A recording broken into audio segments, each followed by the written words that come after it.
evening, everyone.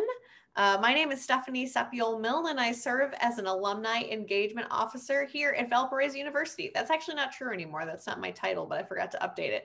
I am the Assistant Director of Alumni Communications here at Valparaiso University, and we are thrilled to welcome you to Using Soft Skills to Design Your Career Path, the third program in a series of Alumni Experts virtual events sponsored by the Office of Alumni Engagement. This evening, I am so excited to be joined by two incredible colleagues who also happen to be Valpo alumni and combined 4 times in 4 different programs. Kelly Anthony graduated from the University of Wisconsin-Madison with a BA in Legal Studies and French and earned her JD and MBA from Valparaiso University in 2009 and 2015, respectively. Kelly joined the Career Center staff in November 2018 after previously serving as the Director of Recruitment and Retention at the Valparaiso University Law School for over 9 years. Kelly enjoys living in Northwest Indiana with her husband and 2 kids, playing euchre, that's very Midwestern, right? And watching college football games. Lori Miltenberger graduated from Valparaiso University in 1992 with a BA in psychology and went on to earn her MA in counseling, also from Valpo, in 1995. Lori joined the Career Center staff in November 2018. She previously joined the Valparaiso University Counseling Center as a mental health therapist and outreach coordinator for 10 years. Being a native of Northwest Indiana, she enjoys living near Lake Michigan and spending time with her husband, 2 daughters, and son. Well, thank you both, Kelly and Lori, for taking the time to join us this evening. Participants, please feel free to use the chat to ask any questions of the guests, and we'll try to get to them throughout the program. We'll probably save questions mostly for the end. But go ahead and send them whenever you think of them. And if we need to intersperse them a little bit, we will. If we get to the end of the session and we still have a little extra time for questions, if you want to unmute and ask them live, you can do that too. And just so you know, this program is being recorded and you will be able to watch a replay on the Valpo Alumni YouTube channel. So Kelly and Lori, I will start off with the first question before we get to your slides here, just to kind of introduce the idea that we're talking about here tonight. We've offered some amazing programs led by Valpo grads providing interview and resume advice, but so many job seekers feel defeated before they even get to that step because they just don't know what kind of job they want or how to discern what skills they have that qualify them for those jobs. Could you share tonight some of the tools you use to help folks in that situation? Absolutely. So Kelly and I are going to kind of take turns and tag team a little bit with information. I would say that first, and you know what, why don't, if we can, whenever you're ready to bring up the slides, that will help to kind of guide us through the conversation. But as we're working with all people, be it undergraduates, alumni, graduate students that we interact with at the Career Center, we're always starting with an identification of skills. And so first and foremost, I need to give a definition of the difference between soft skills and hard skills, because both of these are necessary. We're going to spend a little bit more time on soft skills as it relates to maybe making a career change and trying to find a different career path for yourself and how to utilize those. But so first, soft skills. And basically, and you probably already know the answer to what I'm going to say, they are character traits, interpersonal skills that characterize a person's relationship with other people, okay? So lots of times we might think of communication, leadership, those as being soft skills, as opposed to hard skills being, they're very specific, they're quantifiable, and they are teachable abilities that can be defined and measured. So when we look at a resume, typically in the skills section, what we see is a listing of our hard skills. So kind of moving forward from that, what does it mean? I mean, what does it mean to have a career today? You know, so many of us, we know And it's something that we explain to our undergraduate students, that you're going to have more than one career in your lifetime. You're going to have multiple careers and evolutions of yourself in your lifetime. And the more that you know about yourself, the more that you are able to identify your values, your interests, your strengths, your skills, your weaknesses, the better you're going to be able to adapt and to use the skills that you have and to acquire new ones, to continue to grow down your professional development path. So what we're going to kind of talk a little bit today is evaluating your skills, okay, and your knowledge. And so a lot of this is just assessment that you take about yourself. So asking yourself, what are you really good at doing? What are those skills that you really enjoy doing? So when you even are, if you have a job right now, or if you don't have a job right now and it's a past job, can you think about tasks during the course of your day that provided you with a feeling of productivity, that you felt energized by it? And what were the tasks that you did that seemed to be energy depleting, the things that took away from you? And it just doesn't have to be with your most recent job, but jobs that were years ago, or moments in your past, okay? Because those start to identify for you, gosh, what am I really interested in? What's important to me? What am I maybe looking for in a new career path or a new job or a new position? So asking yourself some of those questions, and it takes time to do that. You know, and then the next step is thinking about, how are those skills useful in a workplace? You know, so many times with career changers, they'll say, well, you know, I work in marketing and I don't really want to do marketing anymore. You know, I have working with somebody now that wants to move to more administrative assistant kind of work. And in understanding that a lot of the skills of managing customer accounts, and understanding people's needs and finding answers to things were all skills that you would find in this other career, okay? But just hadn't thought about it outside of the one that she is currently in, okay? So how are they useful in a workplace, and in different workplaces as you think about other jobs? What are some of those similar skills? And then what are skills that you haven't developed yet? Because we all have things that are highly developed, but spend a little time thinking about the things that aren't, but you want to learn, and you want to grow those skills, because many times for most of us in our career, even if we stay in the same position, what gives us enjoyment is being able to continue to grow as a professional and to learn different skills. So, okay, so we are going to have you answer a few questions before we move on to the next piece. Kelly, do you want to explain it? So you've Sure. You're going to use Poll Everywhere. So you can do it on your computer or your phone. If you go on your computer, just use the pollev.com/career center 226, and you can see the questions there. But if you want to text, go ahead and text Career Center 226 to 37607. You just have to do that one time, and then you're in the poll, and you're going to see the questions pop up, and you can answer right through there. So Stephanie, if you want to go ahead and do the first one so that we can make it live. There we go. And you can see the information is at the top of the screen, but feel free to answer whenever, and it is anonymous. So you can go ahead and put in your response.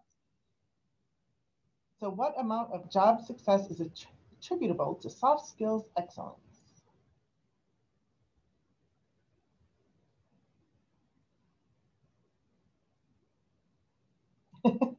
A resounding D. Oh, there we go.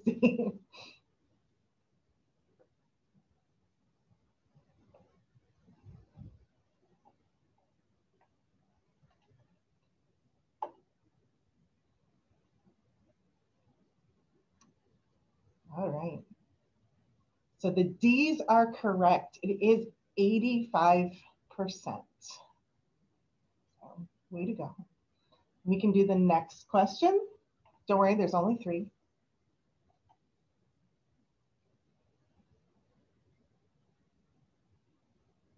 What % of executives rate soft skills at least as important as technical skills?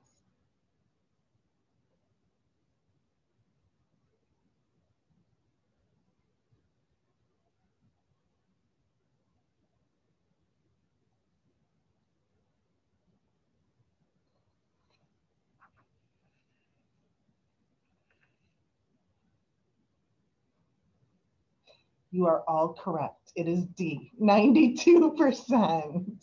And our final question,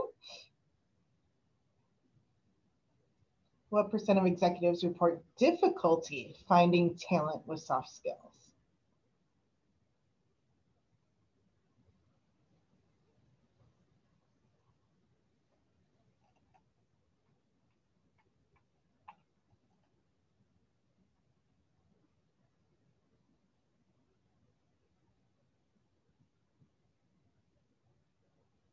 The D's have it. It is actually 89%. Wow. Yeah. So this is why soft skills are so important, like Lori was just saying. The top 5 competencies that are considered essential by hiring managers, and this comes from the National Association of Colleges and Employers, NACE, are in this order: professionalism and work ethic, critical thinking and problem solving, teamwork and collaboration, oral written communications, and leadership. And Lori on the previous slide had mentioned the word yet. And that's really key, because it doesn't mean might not have all of these things or have mastered all of these things. So keep that word yet in mind. You can still gain those skills and those skill sets to get you that job. So the next slide are a lot of those transferable job skills that we were mentioning before. We're not going to go through every single one of these, but as you can see, you've probably seen a lot of these before, but these are the skills that are transferable from various different areas and things that you've probably already done, but that can transfer to a future job in a career change or in any different setting, essentially. Lori, you want to add anything to this slide? No, other than that, I think you'll have a recording of the video. And if you want a copy of our slides, we can certainly send those to you, but make note of those. So as you're kind of working towards identifying yourself and your skills, that's a great sheet to look at. And I would encourage you, to kind of think about, how have I used critical thinking? What are some of the tasks and things that I've done in my job and in previous jobs, or volunteer organizations, of where have I used these skills? How have I demonstrated use of these transferable job skills? And that's what soft skills are, really. Soft skills are transferable. Some people use those words as one and the same. Soft skills, transferable job skills. And we'll talk about each of those. Well, not each of them. We're not going to spend all night doing that. But we will go touch on a couple of those and how you can add those to your resume and change, especially if you're looking at changing careers, and how you can make that soft skill or transferable skill adaptable to that job you're applying for. So the next step that we work on with people initially choosing a career, as well as people that are considering changing careers, is kind of going back to that, the job exploration piece. And honestly, sometimes if you're a career changer, you're a little bit better at this than you were the first time around. Just with life experience and more knowledge and comfort exploring things, this can be a little bit easier. But just starting to explore the different jobs that interest you. Sometimes we have people that want to know what skills they want to have, like, these are the skills I have, so what jobs fit those skills? I would discourage you from taking that approach. I would first take the approach of what are things that interest me?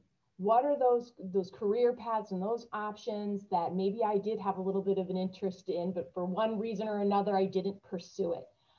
So explore those industries, explore those career paths, explore those jobs, because until you start getting into those, you can't really know where you are with your skill set with it until you've explored it. Okay. And so I've given a couple resources for this, and these are actually live links. ONET, I think, is really great. It's not the prettiest website, okay? But you can put in any industry or any job title, and it will provide you with a whole lot of other specific titles. But even more than that, it gets into the skills that you need, soft skills, hard skills. It will tell you the education that you might need. It's going to tell you a salary range based on where you live geographically in the world. So it's a lot of great information to start to do that career exploration piece. The other one that you can find that we have, if you go to the Valpo.edu website and you get to the Career Center one, is what can I do with this major? And I know this may seem like something that's more undergraduate, but it doesn't hurt. Like, so if you know what major you had in college, or a minor, or something else that you took a few classes in, why not look? You would be so surprised, at the amount of different industries and career paths that people take with a major. It's not so linear. Not all psychology majors become counselors. Not all law students become a prosecutor. So there's so many different paths that we can take. So I would encourage you to kind of get back to that career exploration piece, that job exploration piece. And then as you're reading those things, it's going to start to become clear to you that you might need to have a little bit more hard skill development. It might require you to take a class or to find a certification or something and to grow a few of those hard skills.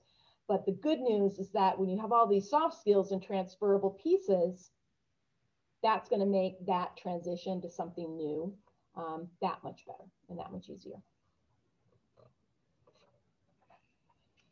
So as we move to how do I put this on paper, we have to put this quote up here. You need to be able to highlight soft skills on paper before you have the chance to demonstrate them to a potential employer in person. And going with that quote, I'm not going to give you word for word what you can do on your resumes regarding these things, but just to highlight a couple of things real quick. If you see in a job description, for example, that they use the word teamwork, team, all over the place, that is a hint to you that you need to be switching parts of your resume to match that. I don't mean copy, cut, paste it, because that's really obvious, but taking those soft skills and explaining what you've done in the past that relates to that future job. So for example, you could use the word teamwork and say, help train 2 new employees to incorporate them into the company culture and achieve our team's overall business goals. There's your soft skill laid out in your bullet from a previous job. So it's transferable. Another one would be, let's use critical thinking. Analyze large amounts of data in order to create reports and identify ongoing trends, recommend improvements in each area. Very transferable.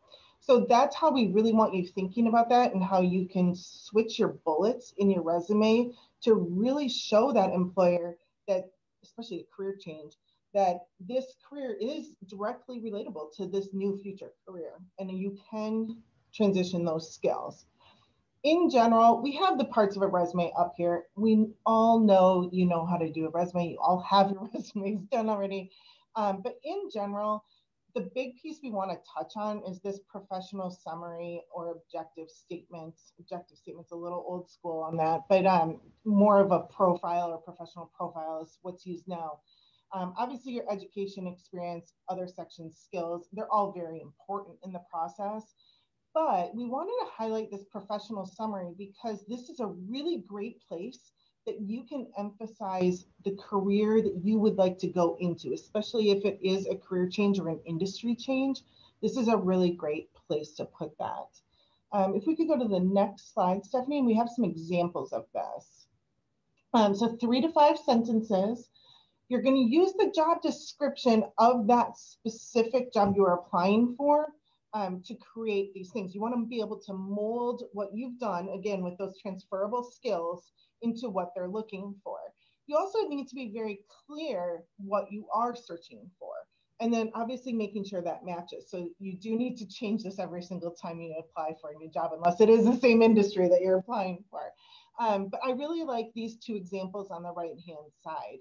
They're very clear, they're detailed, they say exactly what you're searching for. So it's a successful professional with corporate marketing and training experience. Great, that's what I've done in the past. But now I'm seeking a position in nonprofit organization, leveraging fundraising and program development skills. So that's great. So I said what I did in the past. This is what I'm looking for. And by the way, I've been recognized for my ability to develop strong relationships and plan strategically. So those things are very obvious for this new role. Then this person puts strengths include leadership, time management, marketing, relationship building. I guarantee you those are in the job description.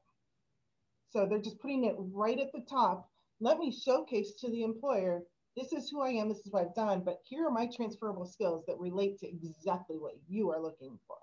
You can go ahead and put that right at the top. I wouldn't put it as an objective. I would title this professional summary or profile, professional profile, however you want to word it. But that's how I would word it. It's okay to put bullets in this section instead of a paragraph if you prefer that, or a mixture like this top example. There's no rhyme or reason to it. It's just be clear. Make sure if you use first person, use first person throughout the whole thing. If you use third person throughout the whole paragraph. But be very careful. You're also not too wordy on this. Remember that 3 to 5 sentences, and they need to be very clear, precise sentences, because an employer is also going to read that top part, and if they don't like it, they're not reading the rest of your resume. So this part needs to be super clear. The bottom is another example of talking about the education that might have an influence on that job. So you can kind of flip it that way. So highly skilled and results-oriented professional with a solid academic preparation, holding a Juris Doctor degree, and extensive experience in intelligence and special operations, seeks position in risk management. So we're saying what the background is, my academic abilities match what you're looking for or exceed what you're looking for, and I'm looking to go into risk management. Then here we go with transferable skills again, and those soft skills, proven ability to assess and manage complex obstacles, strong troubleshooter, blah, blah, blah. You get the gist here. And I really like this one because at the end, we put willing to relocate. I know some of you that are like, well, gosh, I live in Valparaiso, Indiana, and I'm looking to go to Austin, Texas. It's okay to put it right there in the professional profile and say willing to relocate. That way they're not questioning you, right? And you're like, well, you have 20 years of experience in Valparaiso. Why do you want to come to Austin? Why are you applying for this job? So it's okay to put it right there in that paragraph. Just one little caveat with that is, if you're going to say all of these soft skills and transferable skills from previous jobs or just life experiences, make sure your bullets in your work experience are proving those things true. So if you say them here in that statement at the top, those bullets need to come through with it and prove it. So you want as detailed as possible with those bullets like we mentioned earlier. With that being said, we can go right into questions too. Real quick, I know you probably have questions about cover letters, but I want to go into that real quick. With that being said, when you have a cover letter, make sure you're not just saying what your professional profile is again in your cover letter. The cover letter needs to be a little more personable than you would with that professional profile header on your resume. So just be careful you're not repeating that, especially word for word. Any questions? Yeah, we can take questions. I don't see any in the chat right now. So if you're comfortable with just raising your hand, unmuting, and asking your question, you can do that. Or if you'd like to type it directly in the chat, you can do that. I'll get started. I just want to ask you, you mentioned the cover letter. You know, I think a lot of people, sometimes they write one cover letter and they reuse it maybe a little too often and don't make enough, you know, custom edits to the job that they're applying for. you know, as we go back to think about all those soft skills that we want to portray in the resume, how can we best portray them in the cover letter? Like, as you said, without duplicating exactly what you've got at your resume as well. Exactly. And this is my favorite, this might be my admissions background, but this is my favorite part of an application because it tells you more about someone than a resume, right? When we were, you know, in past like hiring people, you know, I was like, oh, tell me more about you. I'm going to read the cover letter before I even look at your resume. Yeah. I'm not saying that's true for every employer.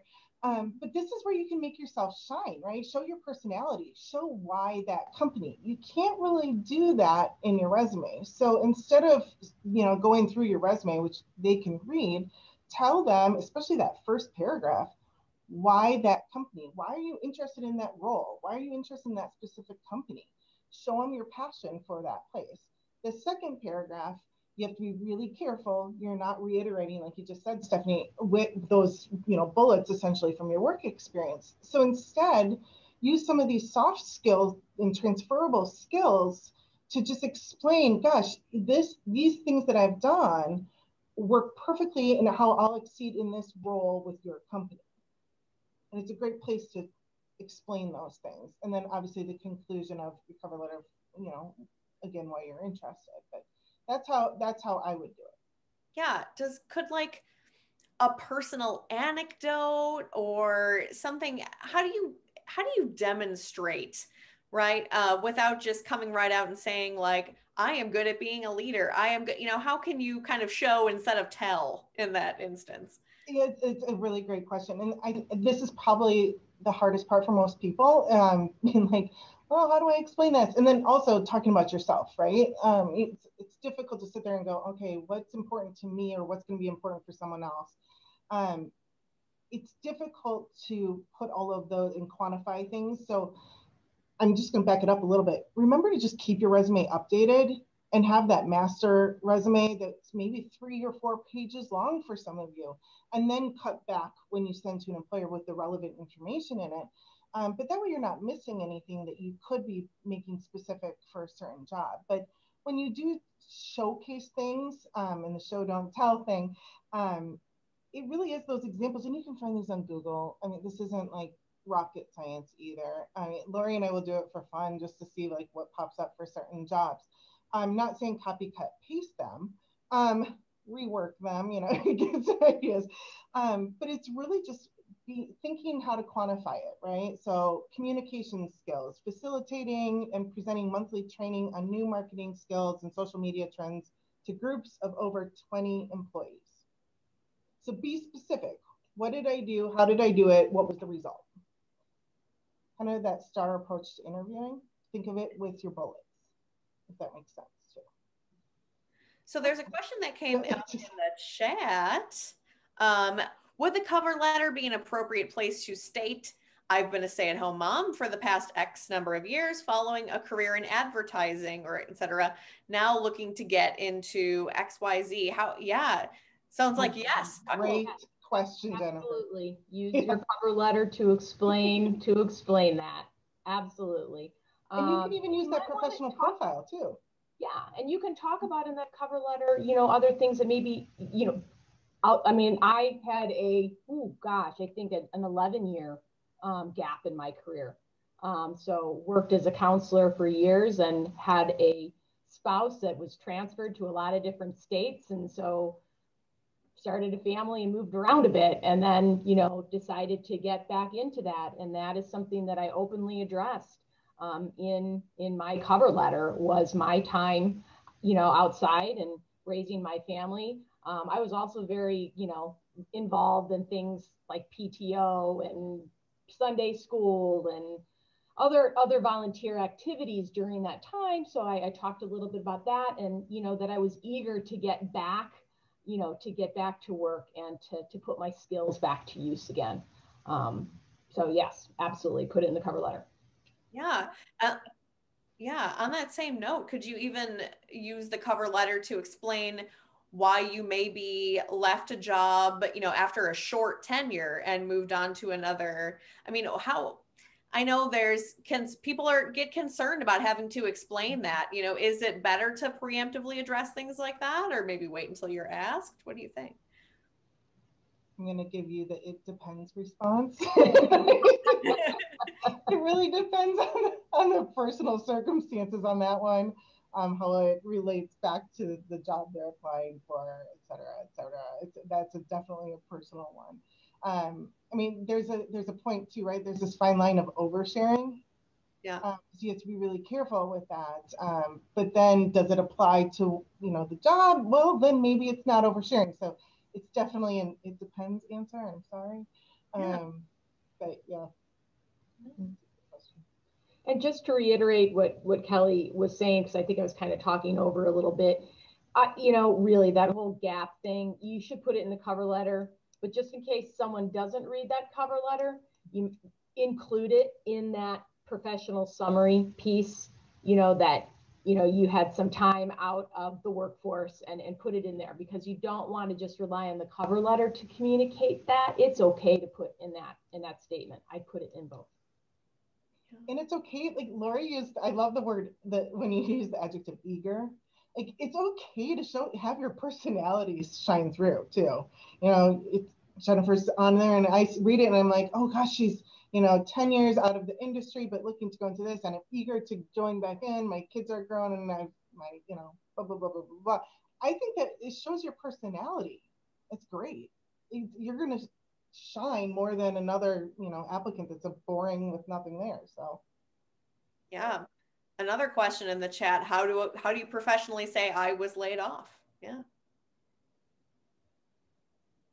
I don't know that you have to state that in your documents.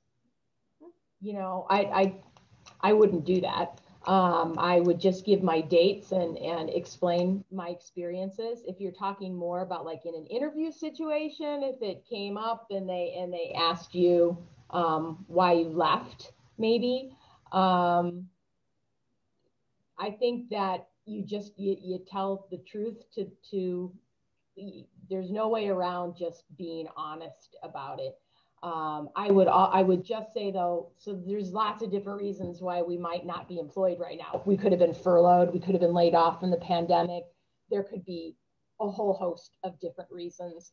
But try not to speak negatively about your previous employer. That's the biggest cautionary tale that I can tell you. It's okay to report that, you know, the position just was not a good fit for me. And you can state that, but don't go on to any like negativity about the previous employer, because that won't reflect well, because then in their mind it's, well, what might they say about our company, is where that's going to go. But you don't need to put that in your cover letter or in your resume. Yeah. What about if your position was eliminated, or a situation like that? Might you note that? Or again, just if they ask? That's good for the interview. That's a good question. You could leave it for the interview, but lately I've seen a little bit about some people kind of putting position eliminated due to COVID.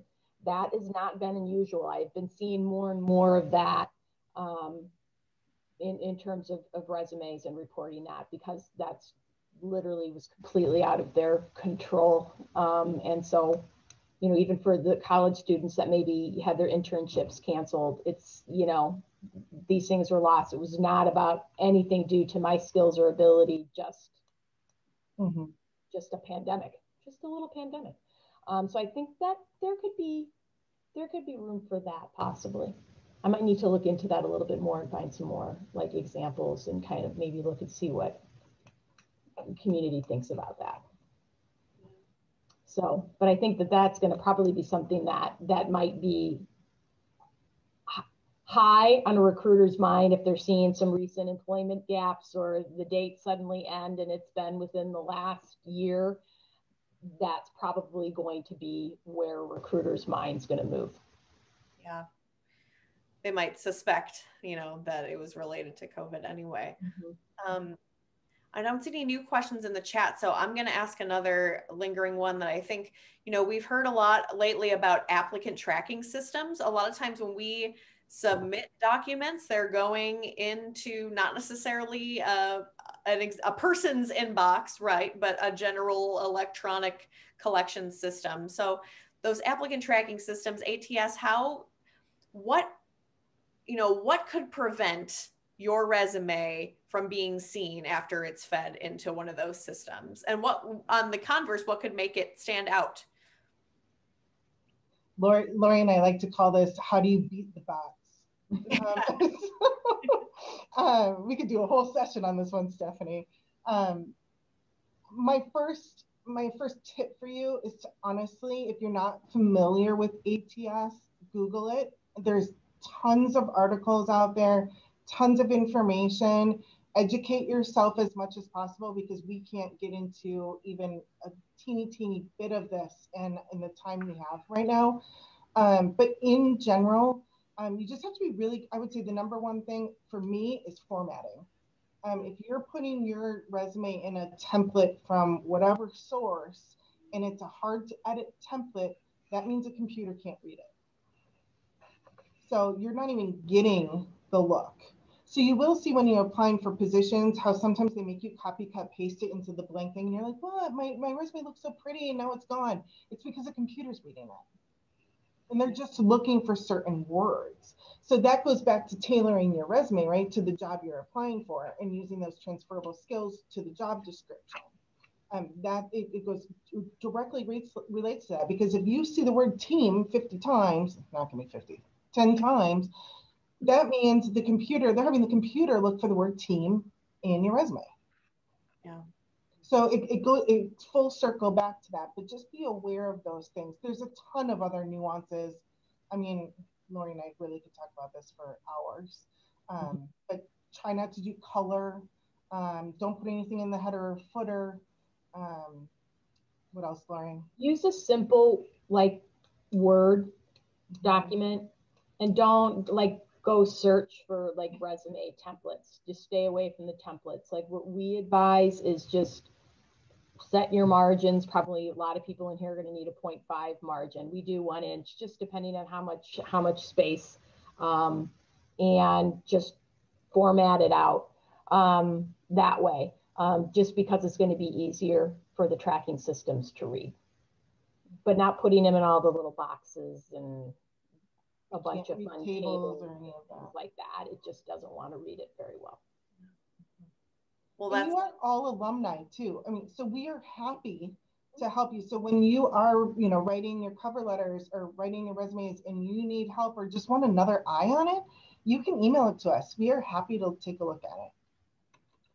Yeah, I was just going to say, should anyone here have any lingering questions that they didn't quite know how to ask tonight or wanted to ask a different way, how can they get in touch with you? I just typed our email address into the chat.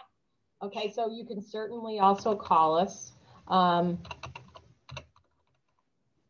email us, and we'll get both right away. So just let us know your name, specify that you're an alumni, and then that you're looking for an appointment for document review or job search or whatever it is that you need. And then it will be either myself or Kelly or possibly our director, Tom Caff. We'll meet with you. We're doing all our appointments virtually right now, not in the office, but yeah, so just drop us a line and let us know what you're needing, and we can schedule a time to meet with you. Awesome. Well, again, thank you both so much for joining us this evening. We've so appreciated your expertise.